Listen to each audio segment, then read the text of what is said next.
গত 26 তারিখে আমাদের এখানে একটা কমপ্লেন আসে যে একজন তমুজিৎ দাস বাড়ি খোয়াই, উনি মাস্টার, এখানে ভাড়া থাকেন আগরতলাতে। আমাদের এখানে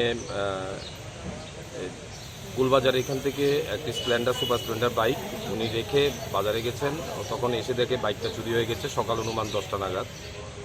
তো এই খবরটা পাওয়ার পর গুলবাজার আউটপোস্টের ওসি এবং অন্যান্য স্টাফ মিলে ওখানে ক্লাবের যে পাশে বাড়ি সিসিটিভি ফুটেজ আছে ওটা দেখলে আমরা ওখান থেকে একজন লোককে আমরা ফটো দেখতে পাই যে বাইকটা নিয়ে গেছে।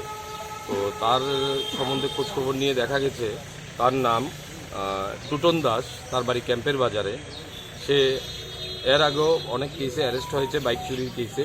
তখন তাকে আমরা সোর্স লাগিয়ে তাকে আমরা উঠিয়েছি।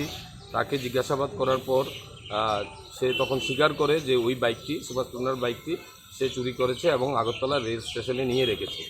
তখন তাকে জিজ্ঞাসা করার পর তার সাথে আর কারা কারা জড়িত আছে তখন জিজ্ঞাসা সে বলে রুবেল হোসেন এবং বিশ্বজিৎ শাহ আরও দুজন তাদের সাথে ছিল তার সাথে, এবং তারা বাইকটা চুরির সময় অবজার্ভ করেছিল যে বাইক মালিকের পিছনে, এবং আর দুজনে বাইকটাকে এখান থেকে নিয়ে গেছে। তাদের ইন্টারোগেশন করার পর আমরা আরও একটি বাইক ওখানে আছে, আরেকটি কাওয়াসাকি বাইক, ওটাও চুরি করেছে ভুতুরিয়া থেকে কিছুদিন আগে। তো এটার মালিককে আমরা স্ক্রিন রিপোর্ট দেখে ইনফর্ম করেছি আসার জন্য। তো দুটো বাইক আমরা রিকভারি করতে পেরেছি। আজকে তাদের আমরা কোর্টে পুলিশ রিমান্ড চেয়ে কোর্টে পাঠাবো, এবং অন্যান্য থানাতেও প্রচুর বাইক চুরি হচ্ছে, আমাদের এলাকার থেকেও যেমন চুরি হচ্ছে অন্যদিকেও হচ্ছে। আমরা দেখব তাদের মাধ্যমে আরও ওই বাইকগুলো রিকভারি করা যায় কি না এবং আরও কারা কারা জড়িত আছে। তবে এই যে টুটন, তার কাছে আমরা একটা মাস্টার কি পেয়েছি, এই কিটা দিয়েই সে সুপার স্প্লেন্ডার বাইকটা খুলেছে এবং স্টার্ট করে সে রেল স্টেশন পর্যন্ত নিয়ে গেছে। এই চাবিটাও আমরা পেয়েছি, এবং ওখানে এখন পর্যন্ত মোটিভ এটুক পেয়েছি, এখানে নিয়ে রাখে তেলগুলি বিক্রি করে প্রথমে, তারপরে তারা বিশালগড় দিক থেকে কোনো লোকের সাথে কন্ট্যাক্ট করে এগুলাকে সেল করে। তো রিসেন্টলি হওয়াতে আমরা দুটো বাইক উদ্ধার করতে পেরেছি। বাকি বাইকগুলোও আমরা উদ্ধার করার চেষ্টা করব অন্যান্য থানা এবং আশেপাশে যেখান থেকে চুরি হয়েছে।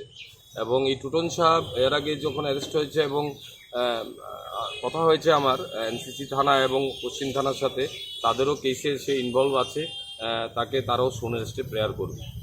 স্যার, এই ভুতুরিয়া থেকে যে বাইকটা চুরি হয়েছিল এটা কি কোনো কমপ্লেন হয়নি? না, ওটা একজন এসেছিল, ভার্বেলি জানিয়ে গেছে, আমরা মালিককে ইনফর্ম করেছি আসার জন্য। তো বাইকটা আমরা এখানে রেখেছি, উনি আসবে কিছুক্ষণ। মনে হয় তাদেরকে জিজ্ঞাসাবাদ করে কি আরও বাইক রিকভারি করার কোনো? আমরা চেষ্টা করছি। মেইন যে কালপ্রিট যে টুটন, সে থেকে তো দুটো পাওয়া গেছে। তো সে আগেও যে বাইক চুরি কেসেই সে অ্যারেস্ট হয়েছিল, অনেকদিন জেল খেটে এসছে। তবু আমরা দেখি এবং যার কাছে সেল করে ওই নামগুলো বের করা যায় কিনা আমরা সেটা রিমান্ড দিতে চেষ্টা করছি।